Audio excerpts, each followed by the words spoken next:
yung plaintiff o yung mga nagreklamo, ang argument nila is since 2022 daw, yung mga companies deliberately cut production of traditional consumer memory, yung mga DDR3, DDR4, yung mga ginagamit sa RAM, yung ginagamit sa, I think, sa GPU din, para mag-create ng artificial shortage. Yung reasoning nila dati nun, kasi nga, nag-shift daw yung factory capacity nila sa paggawa ng high margin ng high bandwidth memory or HBM na ginagamit ng mga AI data center.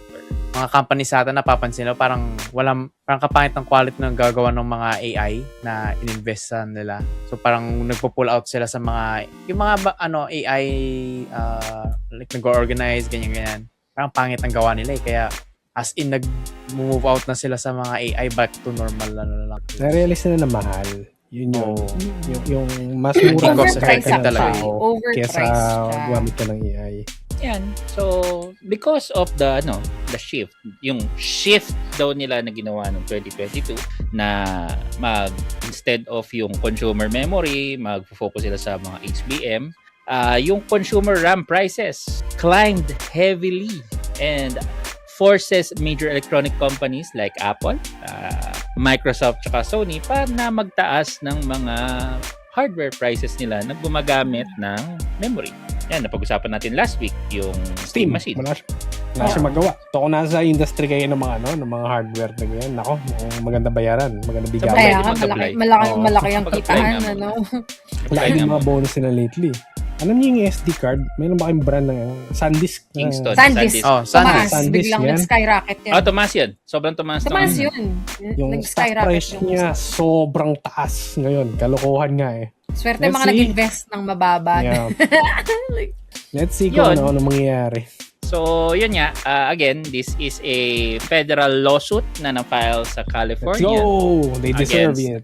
Samsung, SK Hynix, tsaka Micron dahil daw sa market manipulation technically. Tignan natin kung may patutunguhan tong Sana may patutunguhan. What do you guys think? May patutunguhan ba? To be honest, I don't think. Yun lang. Anong gagawin nila? Let's say nanalo yung yung nag-plaintiff ng lawsuit. Anong gagawin nila? Babayaran daw nila yung mga yung overpayment daw ng mga ibang book. Babayaran. Paano kaya? Actually, hindi mangyayari. Mangyayari dyan. Settlement Settlement na yun. Settlement na pupuntahan yun, basta. Settlement na barya lang sa kanila. Sukli lang. Ganun yung na...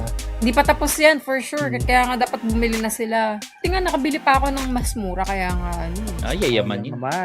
Hindi na. So nga sana lumipat sa AMD system pero ang mahal kasi ng DDR5. Since nagtaas yung mga pricing hindi ko na tinitignan eh. Ayoko na. Nakano ka naman naka-AM5 ka na kasi. So, okay. Ikaw okay ka na. Ako medyo AM4 pa. Pero okay pa naman. Okay pa naman. Nakakawalang gana. Ako Intel ako i7 Alright, tapusin na natin. Mabait kapag tumatahay. Buong podcast. Tapos na. Tapusin na natin tong podcast na to. Wala na tayo next week. Hi guys, thank you! Si Senator Hontiveros po. Pagka wala po yung episode namin, si Senator Hontiveros yun. Kaya dapat hindi ma-take down itong natin. Deads. Mabablock na agad yung video natin. Outro! Wala ng Facebook si Shell! Baka mawala na yung sockmeds ko dahil naka-live pa man din ako sa Facebook. Ayan.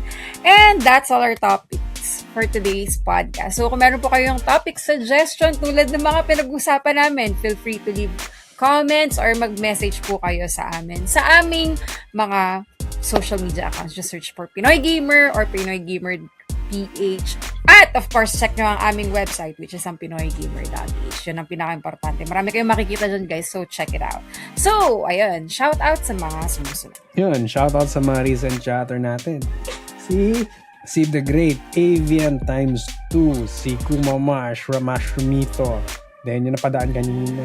Alam yata nila na ganito yung topic kaya hindi sila nagpakita. Oo. Or tahimik lang sila. Yun. Then salamat din sa mga recent followers natin. Si Anton, si Gistroy, Gigi, si Queen Rosie. Okay. Mr. James. Ayan, Mr. Mr. James. James. Hello din po sa iyo, Mr. James. Vinster And bro. And kay Ryan. Kay Ryan daw. And kay Tops, binigyan niya din ako ng stars. Thank you. Wala nag-comment para hindi din mahuli. Yan kay Senator Hontiveros. Shout out.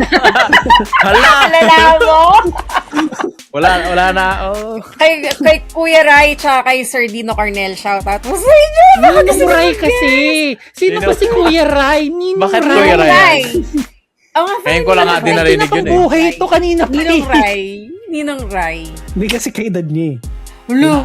Ay, okay. Grabe kayo. Same age Ninong range. Rai. Ninong Rai. Bro, right, Shout bro. out. Bra. Excited na po Bra, kayo sup, mag-guest. bra? Ano Lu. mag-guest? Wala na tayo next week. Meron yan.